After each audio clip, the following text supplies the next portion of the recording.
Welcome back to the Running Wine Mom podcast. I'm your host, Samantha Cieslinski, aka the Running Wine Mom. Joining us on the show today is Brian Ronholm, the Director of Food Policy at Consumer Reports. With a wealth of experience in legislative and regulatory affairs surrounding food policy, Brian is at the forefront of advocating for safer and healthier food system. We'll be diving deep into a recent article from Consumer Reports that sheds light on a staple of many kids' lunchboxes, Lunchables. These convenient prepackaged meals have been a lunchtime favorite for decades, but are they really as harmless as they seem? Consumer Reports testing revealed concerning levels of heavy metals, phthalates, and sodium in Lunchables and similar products, raising questions about the safety and nutritional value, especially for children. So today we'll be exploring the findings of Consumer Reports investigation, discussing the implications for consumers, and delving into broader issues surrounding processed food in the American diet. So without further ado, let's welcome Brian to the show. Brian, thank you for joining us today. Thanks, Samantha. Great to be with you. Yes, I'm very excited. So the Running Wine Mom, to start each episode, we have our wine, and win of the week segment. This is where we share our favorite bottle of wine, vent about something that has been bothering us, and celebrate our recent victories. So grab a glass, take a deep breath, and let's get started. So Brian, what is your WINE of the week?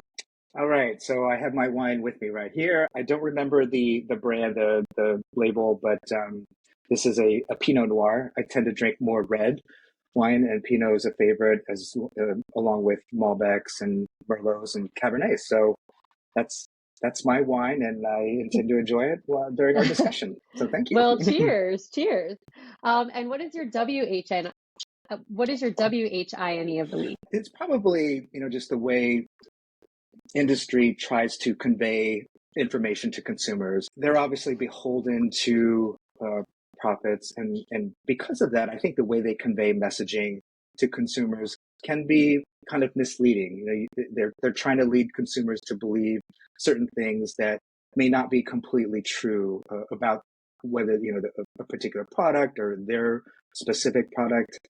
I feel like I've seen that a lot lately on a whole variety of things, just related to not only Lunchables, but things like food chemicals and additives as well. Yeah, and it's so hard to know what to believe, and just to not get super scared about everything, that you can't eat anything, but also to be aware that all of the processed food that we have in the United States is not good for us either. So and especially, as adults, we get to make our choices for what we eat, but for our kids, Yeah. we're choosing for them, or, they're not getting the choice. So to make sure we're getting the best option without the marketing saying that this is the way that it should be and you just believing it. So that's definitely Yeah, a I think wine. that's exactly right, Samantha. I mean, no one wants to be the food police. No one wants to be told what they should eat. And we're certainly not interested in doing that. But I think it's absolutely critical for consumers to have that information that's transparent, so that consumers, families can make the best choices for them. And, I think that's kind of the key piece to this. Yeah, and we will definitely get more into that. So what is your win of the week? So late last week, the Department of Agriculture declared salmonella as an adulterant in raw breaded chicken products. And this is historic from the standpoint of it's the first time that the salmonella pathogen would be deemed as an adulterant in a particular product. So that really opens the door for potential action down the road, where they can work in a meaningful way to combat salmonella illnesses, which affects hundreds of thousands of people every year. And so this is really a key development that probably went underreported, mainly because of what's going on with avian flu. But I think hopefully in a few years we can look back at this final rule as kind of the beginning of the meaningful action taken on salmonella. Wow, that's great. And I have not heard that yet. So that's good information to kind of keep watch of as well. So I always like to ask my guests, what is one significant challenge you've successfully navigated, shaping your journey to where you are today? And what accomplishment are you most proud of in your life? So, yeah, Samantha, I think it probably, like a lot of us, it's overcoming self-doubt and trying to get rid of that in order to progress in your career. You know, that's kind of consistent with what your skill level is. I think the problem that I faced early on in my career is that, I came from a working class upbringing. And so I emphasized security over everything else. And as a result, I kind of allowed myself to be in a job way too long because it was comfortable. It provided financial security, but it didn't really provide any meaning. It wasn't rewarding in any way.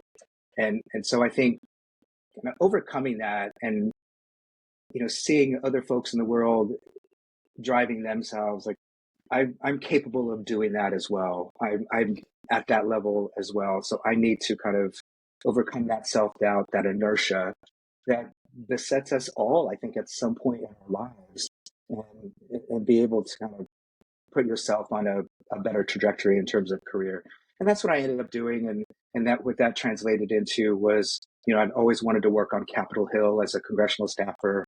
And I finally kind of overcame that fear of moving on and got into a really great office, a great boss, Congresswoman Rosa DeLauro from Connecticut. And that's what really kind of transformed my career, allowed me to overcome that self-doubt to get to that point where I am now. And so it's been a thrill. It just happened maybe a little bit later than I wanted it to. No, everything you're saying, I totally can resonate with, because it is such, it was with my parents, go to college, get a job that's going to give you a salary and a pension. And, you get into that. That's Well, exactly I right. can't do anything else outside of this. And that's kind of in the last year, I've been trying to think outside of the box a lot about it, but it's scary. And it is self-doubt, when you've been doing something for so long. So I definitely commend you for being able to step into that role and see the great outcomes. And I'll definitely, I look up to that because hopefully one day that's what I'll be able to do. Yeah, right. So let's get into fitness. How do you stay active? What is your favorite way? So I love playing sports. So I kind of look at those as kind of free workouts, if you will, because you're not Hmm. really thinking about exertion or exhaustion. You're just thinking about having fun playing a particular game. So I get a lot of my cardio playing basketball. So I play basketball a couple times a week Great. with a group of friends that we've been together for years. And that's always a great workout. And I also play rec league baseball. Wow.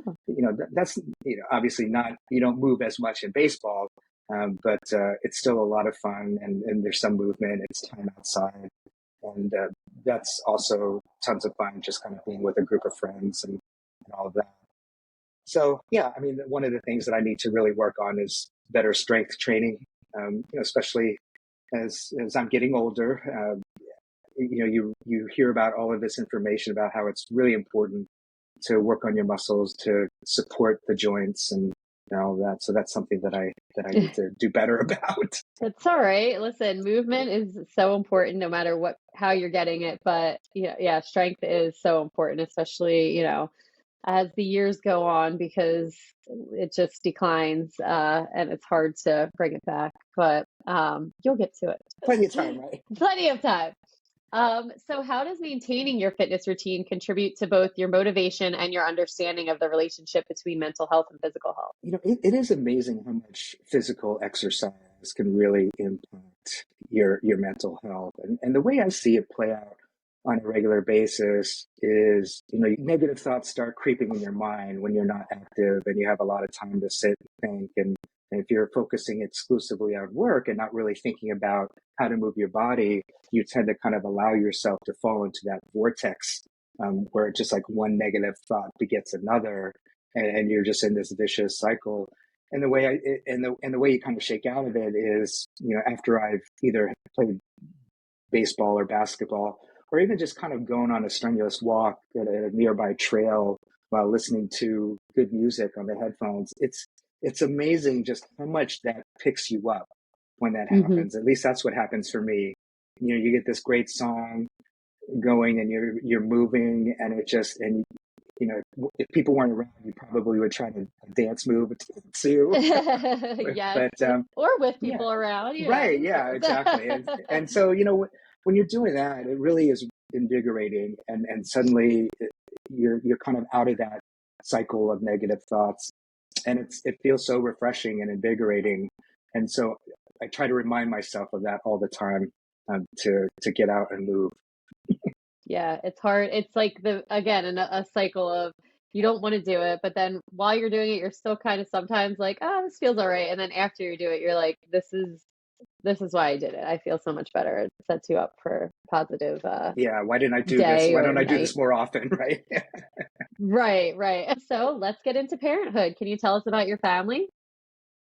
Yeah, so my wife and I have been married for 25 years now. We just celebrated 25 this year, and we have Congrats. one son who is a college sophomore. So we stopped at one because we were afraid that was all we could handle. Listen, I no shame. Yeah, Kids yeah, are crazy. Kids are uh, not easy. that's right.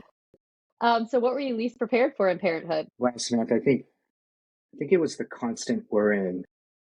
Yeah, certainly, I think there was this expectation that you'd worry a lot about doing what's best for your child, and that and all of that. But I didn't realize it would be as constant, as it is, and no matter what age, right? You're always Right. worried about whether you're doing your best, whether you're providing the right guidance, whether you're parenting the right way, kind of setting him up, my son, setting him up for success. Am I doing the right things? Am I teaching him the right things? Using the right approach. So yeah, I mean, I knew a lot of that would be involved with parenting. I think I underestimated just the constant worrying that I would be Yeah. doing about it. And I mean, my kids are little, but I've just noticed that, everyone says, oh, mine are only in the toddler phase right now, but it's Okay. like a newborn and then the baby phase and then the toddler phase. And you're like, I thought that this was supposed to get a little bit easier, but the worrying just is a different kind of worrying. Now you're not worried, if they're necessarily breathing when they first come home, like when you first come home from the hospital. Now you're worried about, are they gonna fall off a table, or because Right. toddlers are crazy. So Exactly. what do you think your parenting style is? I try to be supportive and encouraging without being overbearing. One of the things I worry about as a parent is being too much of a micromanager, being overbearing. I, Admittedly, I grew up with a tiger mom. Asian tiger moms are notorious for being very, very strict. And I wanted to make sure that I incorporated the best elements of that while leaving out maybe the not so best. And in trying to strike that balance is what I aim to do. And it's so very difficult, especially with him being an only child. You want to avoid kind of being that helicopter parent, and being Yeah. overbearing. But yeah, it's trying to strike that balance is kind of the parenting approach that I try to stick to. That's a great approach. And what is one piece of advice that you would give to other parents? I would say, don't underestimate your ability to figure things out, especially in a crisis. You know, we all love our children so much, and we do anything for them, and and that's what drives us. And because that's what drives us, that gives us the ability to really step up, meet the moment, and figure things out, whenever there's a crisis, uh, occurring with the child, within the family.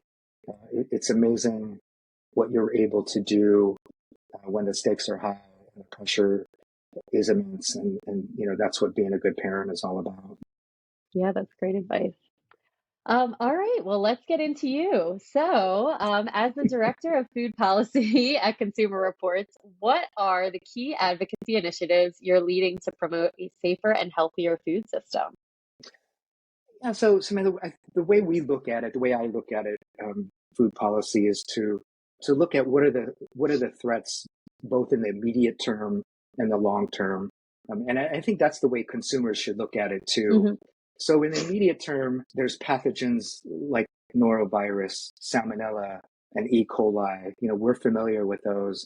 Those have the ability to make you sick and potentially kill you in the immediate future, right away, shortly after consumption. So it's, what are the policies and regulations that we could advocate for that could limit the consumer's risk for being exposed to these pathogens, whether it's meat, poultry products, fruits and vegetables, the leafy greens. I'm sure we've all heard about the E. coli outbreaks in spinach and romaine lettuce, et cetera. So, it's advocating for policies that reduce that risk for consumers. And then on the long-term front, it's things like heavy metals and like lead and cadmium, and also food chemicals like red dye 3, colored food additives, other chemicals like names like BVO and BHA, red dye 3. Those are toxic chemicals that have a negative impact on human health. But there's no causation, right? If you consume something, you're not going to get sick right away. These accumulate over time, and you experience maybe something increases your risk in the long term. Yeah. The long-term implications of food chemicals and heavy metals, it's like, what are the best policies that we could advocate for? And the Lunchables situation is a good example of this, where exposure to lead over an extended period of time can really increase your risk of maladies, human health impact down the road. What can we do to minimize that impact on consumers and reduce their risk? So those are the big ticket items, if you will, that I work on at Consumer Reports on behalf of consumers. Yeah. And so with all of your experience, how do you perceive the current state of food safety regulations and enforcement in the US? I think the way to look at it is, food safety policy and the threats, they're constantly evolving. So we all have to be vigilant about, the current threats. And that's all of us. That's the industry, that's consumers, it's regulators. What we know about these pathogens is, they don't stay dormant. They mutate, they evolve, and different threats become apparent as time passes. So, we may have some policies that address a particular threat, but that's then only replaced by something else. And so we really need to be flexible and nimble and have policies in place that can pivot and be able to address those emerging risks. Because, those pathogens aren't going to just skip over certain foods or certain people. They're going to be a threat to everyone. So we need to be able to figure that out and be able to address those risks so that consumers can feel confident about food safety. I will say that overall the food supply is safe. You think about the amount of food that we consume on a daily basis, and you look at the statistics. We have a lot to be thankful for in terms of our food supply and how safe it is. But that doesn't mean we let our guard down, and we always have to be on alert. Yeah, that's so true. So how do you see emerging technologies kind of shaping the future for food safety and regulation, and maybe what challenges do they present? Yeah, emerging technology is going to be very, very helpful in recognizing what current risks are and also anticipating what future risks may pose. You think about our ability to detect certain pathogens in foods. There's technology constantly being worked on in being able to test for pathogens like E. coli and Salmonella and get results right away. Before we'd have to wait a week or two to get a test results on a particular pathogen. That over the years has gradually come down where, we're in a position where we can find out test results sometimes in a day, Wow. which is really helpful in determining whether a particular product is risky and kind of developing policies that could help address those. So, yeah, and everyone is, AI is obviously really front of mind for a lot of folks, and that will also, I think, give us the ability to anticipate what emerging threats are as well. So there's certainly a role for these emerging technologies. They'll be very helpful in reducing consumer risk. Great. And in your opinion, what do you believe the most pressing issue facing the food industry today is? Wow. Okay, the most pressing issue, I mean, obviously, if you read the news, it's avian flu for certain industries.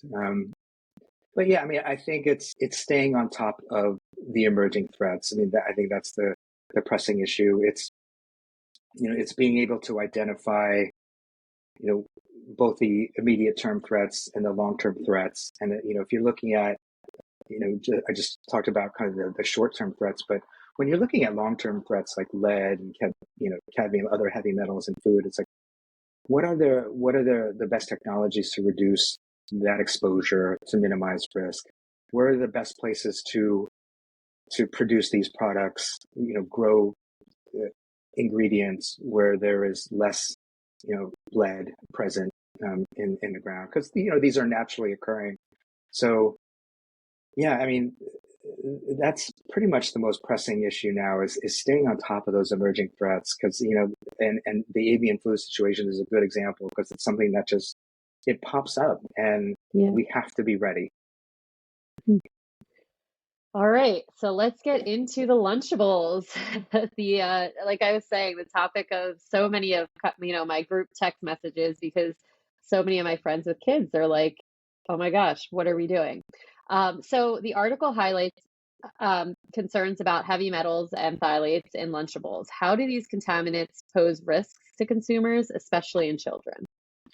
Yeah, so the lead levels that we found in the Lunchables were pretty significant, and it's disconcerting from the standpoint. The critical point here to remember is there is no safe level for lead in kids. Any amount can increase the risk, and the lead exposure in young children has been linked to brain development issues and body development issues. So, they're at such a young age, and if we're exposing them to such a high level at a young age, that'll really have an impact on the way they grow up.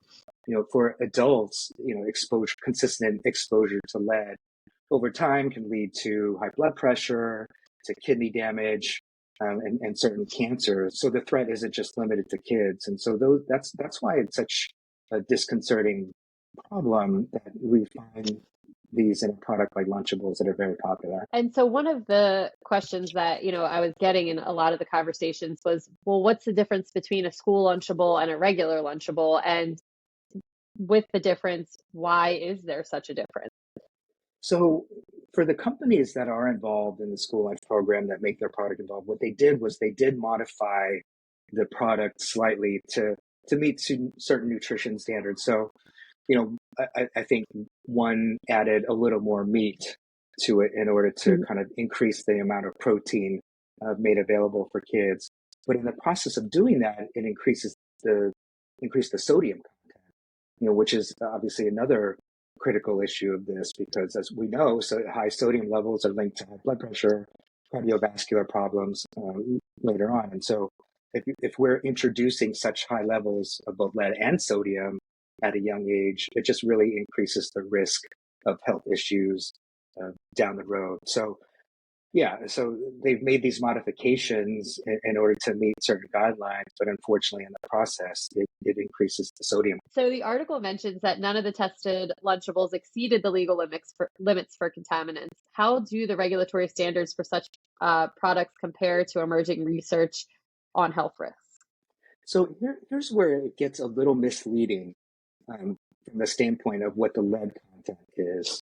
So, one of the products that's also made available in the school lunch program, it takes up 70% of your daily allowable limit for lead. So first of all, remember that there's really no safe level for lead in kids, right? And there's really no federal standard for lead either. So there's no mandatory enforceable standard. And so, and this is where it gets misleading, because one of the things that the industry will say in reaction to a test result like this is, we follow the strictest safety guidelines for this product. They can say that because they virtually don't exist. Right. And so that can be really misleading. So the FDA, they have what they call an action level for lead. So if they discover that a particular product is above a certain level, they'll act, they'll investigate, they'll initiate a recall. And we saw this play out with the apple cinnamon puree products from Hmm. the past year. That was a situation where they became aware of these high levels and they acted. So from that standpoint, that is reassuring to consumers. The only problem is there's really no standard in place that's preventive. There's no any mandatory testing requirements or anything like that that requires industry to monitor this on a consistent basis. So the only way we find out about them is when organizations like Consumer Reports test them, or if another independent organization tests them, and that's when they act. So, what was the motivation for Consumer Reports to conduct the tests specifically on Lunchables and similar lunch and snack kits? Yeah, our reaction was like everyone else's when they heard about these products being made available in the school lunch program. It's like, how can a processed meat product, Yeah. where that's high in sodium and high in nitrates, how is something like that made available to the school lunch program? And that's kind of what initiated the process. So our scientists, our testing team, when they saw this, they thought we need to test for these and just to Yeah. kind of see what we're dealing with and whether it's appropriate for these products to be in the school lunch program. So, with these findings regarding Lunchables, how do you think that it aligns with broader concerns about processed foods and the American diet in general? Yeah, Samantha, it's funny because I think we've all, as consumers in the past 10, 15, 20 years, we've all become more aware of what's in our food, Hmm. how it's processed, how it's grown. And so we want more of that information uh, about ingredients, about chemicals, like additives, and all of that approach, that attitude plays into these results because it's something that we want to know more about, especially with sodium. So we've long known about the impact sodium has on human health. We've known that lead can cause development problems in children.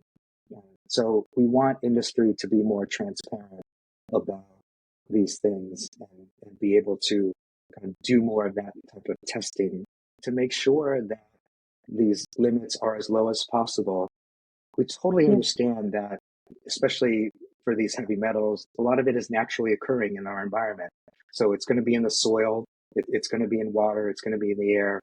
So in some respect, it's unavoidable that Hmm. they're going to end up in certain food products. But there are steps that industry can take to limit that, and that's all we want them to do. Right.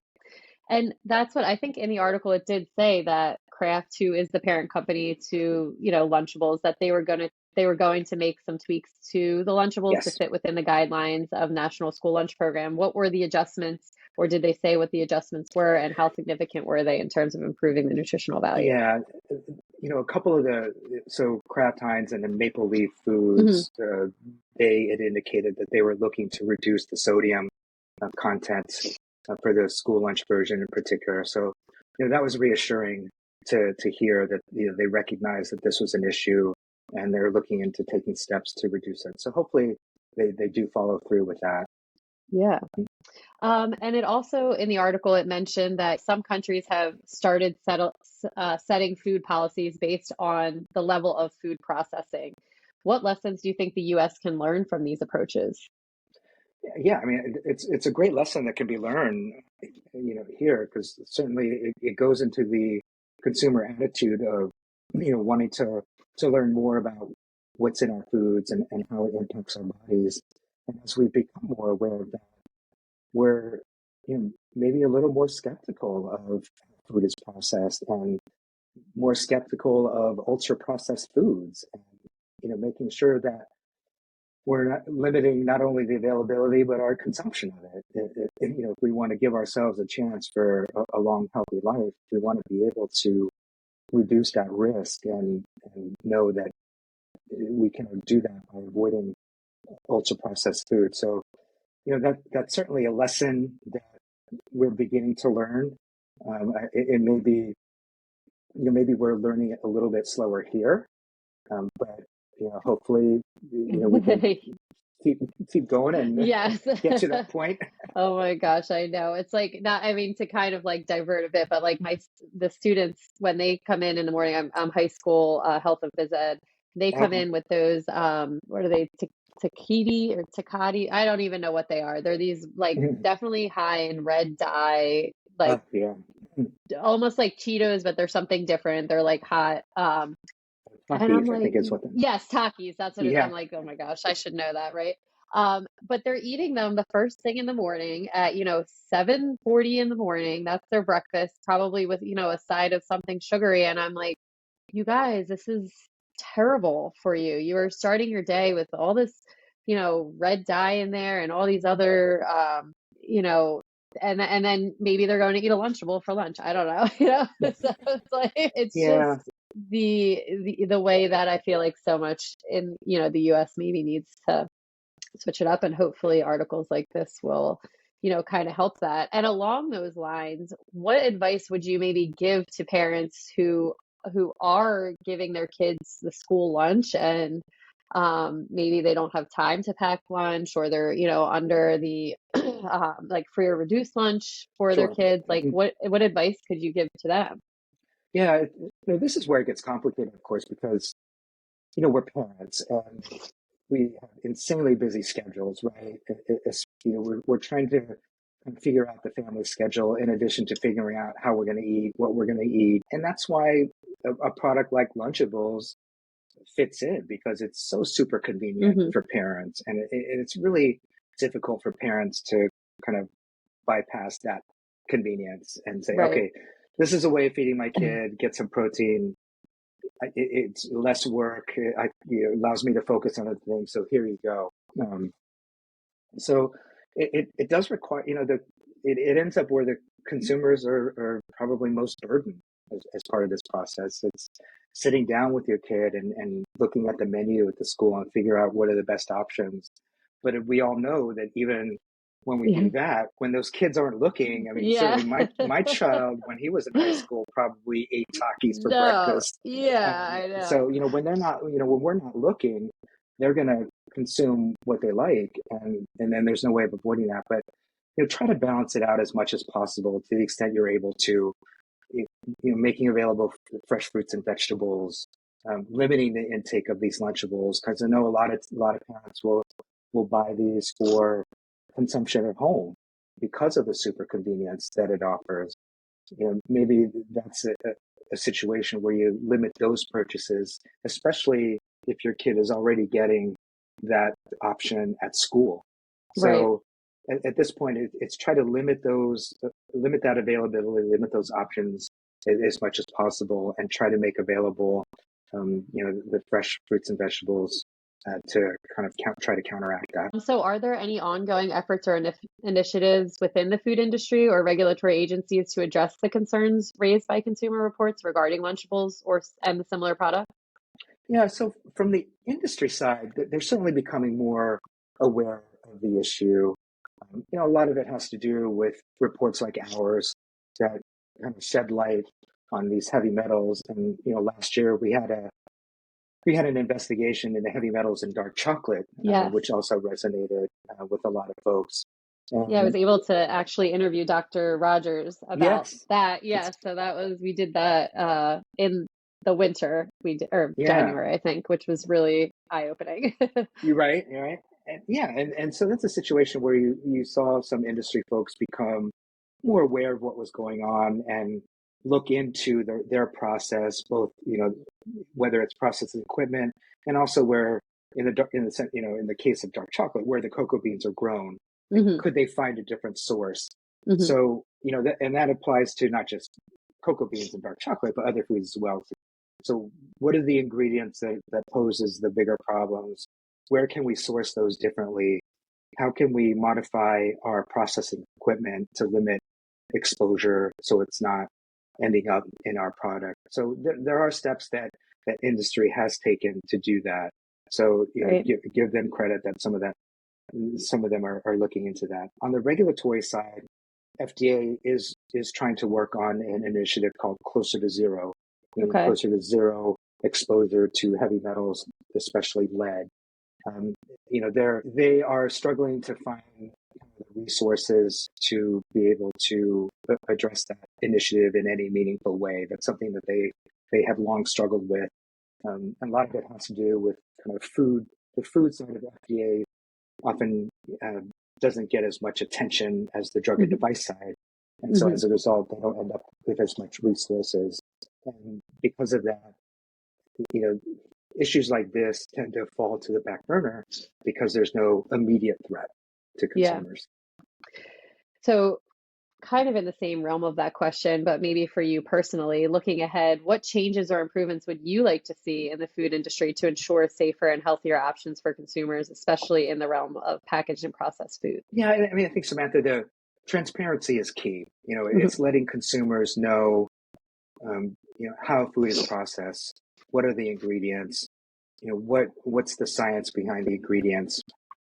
One of the biggest issues facing us now, it's an open secret almost, in that there are a lot of food chemicals that are essentially self-regulated.